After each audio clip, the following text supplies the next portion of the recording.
Daniel Jose here from Faith Not Sight Ministry. Welcome to our second part of our three-part series, Blind Accessible Churches. And today we are going to be talking about accessible services.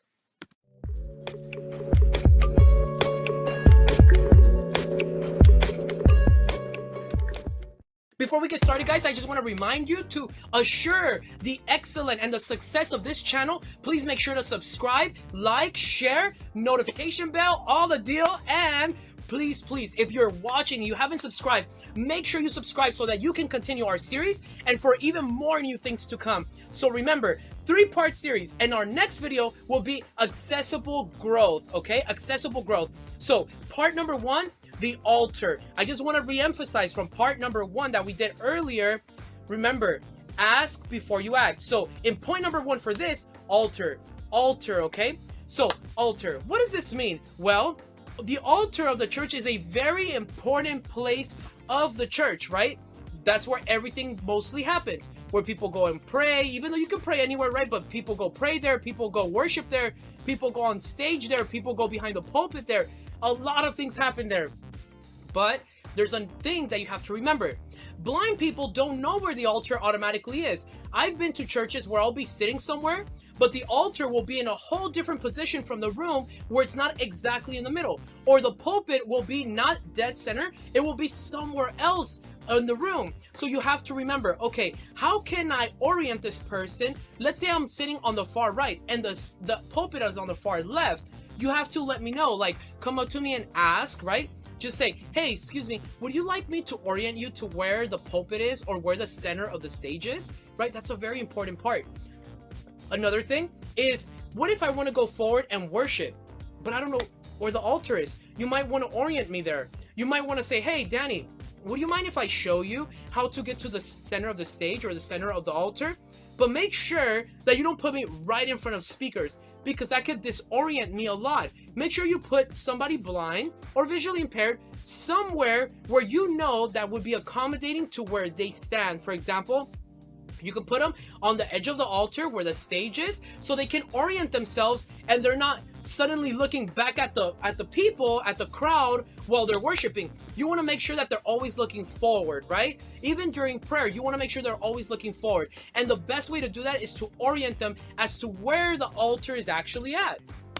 Another thing with point number one is remember to describe, right? You want to give a description of the altar. What if there's a special event? There might be special flowers on the stage. There might be a special uniform that people are wearing. There might, for example, my church does this thing where they wear traditional clothes from their country once a year. So every now and then there'll be like that amazing special clothing. But if I'm not aware of it, how do I know what it looks like?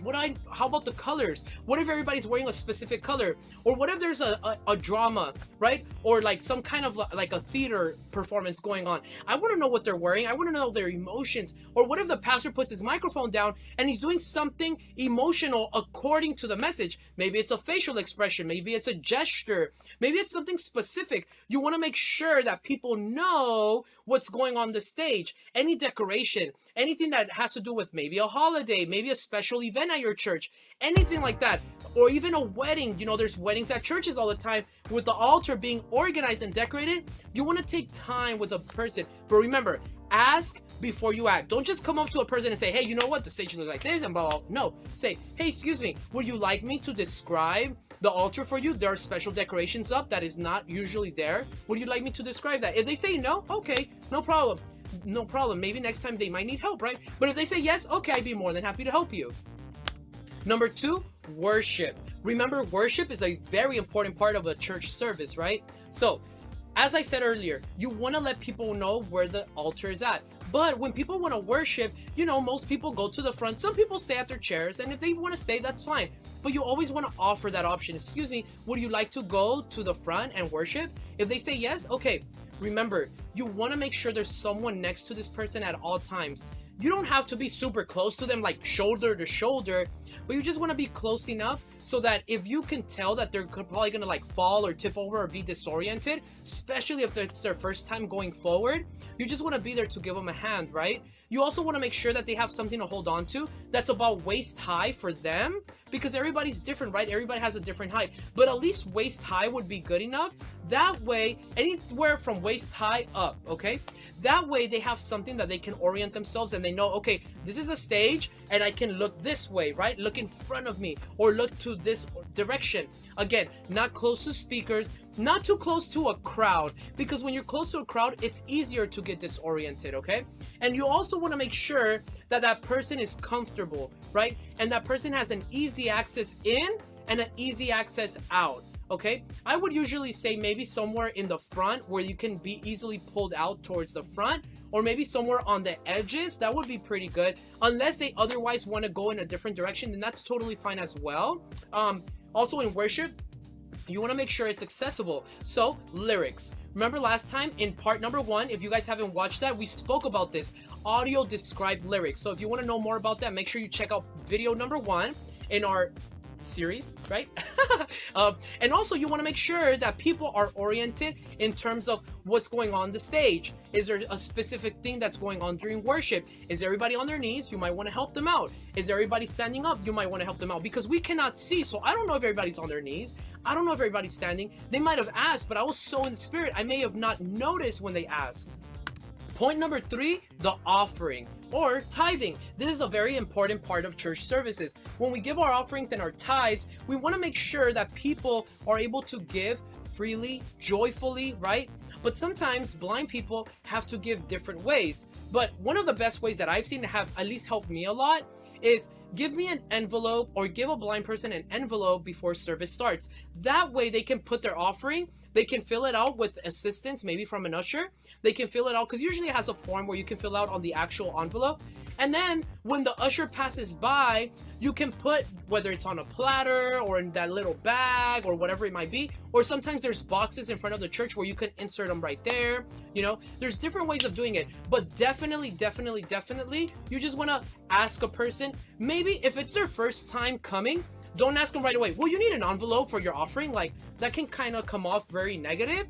But for people like myself who have been in church for a long time, I would not mind.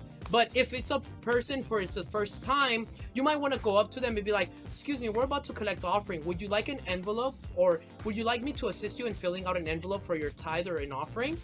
You don't have to, but you can offer that option. You want to do it in a graceful way. That way they don't feel pressure to give, right? Because offering isn't a pressure, it's a joyful action. Point number 4, special moments. This can include announcements, this can include theater, anything that's usually outside of the norm. You want to make sure that blind people have accessibility to this, whether it's a PDF file, an accessible format like a text to speech, or something that you know will be accessible, even braille, anything, audio description, or even verbal description, where people can know and be informed of what's about to go on or what is happening. Remember what we spoke about in part number 1, and I want to emphasize this right now. If there's a drama, you want to be able to be prepared. Prepare an usher, right? Prepare an usher to watch the drama ahead of time, or even know about the drama ahead of time. So if it's a silent drama, he can describe to a visually impaired person what's actually going on during the drama, or the theater act, right? The acting, or whatever might be going on, or the performances, right? These are things that may be very important, especially if it's a youth night. You want young visually impaired people to be able to grasp the message of a powerful act or a powerful theater performance. But if you don't do that, you might have lost the soul right there. So you want to make sure that you're able to identify these things and so much more, right? Whether it's the clothing, the uniform, the way they dress, the way they act, the way they speak, the way they make facial gestures or even hand gestures. These are all very important keys during description. Point number 5, the message, okay? The message. This is probably the most, or one of the most, right? Because it's all components, but one of the most important parts of a service, the message that you're about to receive from God. You want to make sure that it's accessible. Sometimes they give out scriptures on the screen. Again, you want to make sure that there's accessible formats for visually impaired people. I cannot emphasize that enough.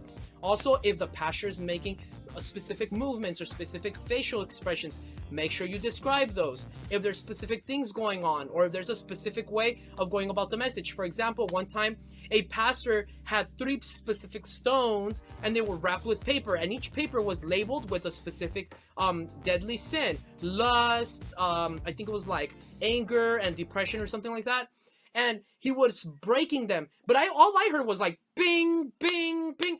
I don't know what's going on. But when someone described to me, oh, he's breaking stones that are wrapped in this sin, and he's breaking that sin, and that was his message, breaking sin. So it's like, now I get it. And these are powerful moments, but if they're not described to me, I may not get them. So make sure that everything you feel may be informative or keys to receiving from a message, that they're being described to a visually impaired person. Point number 6, the finale. Woo! You know?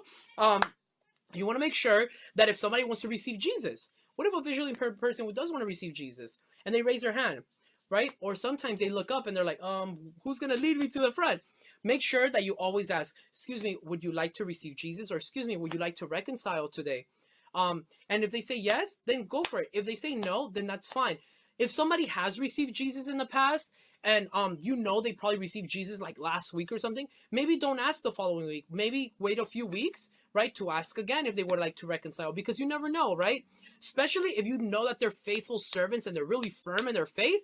So I would still wait, maybe a little longer, but I would still wait, to ask, because you never know. We're all human beings, right?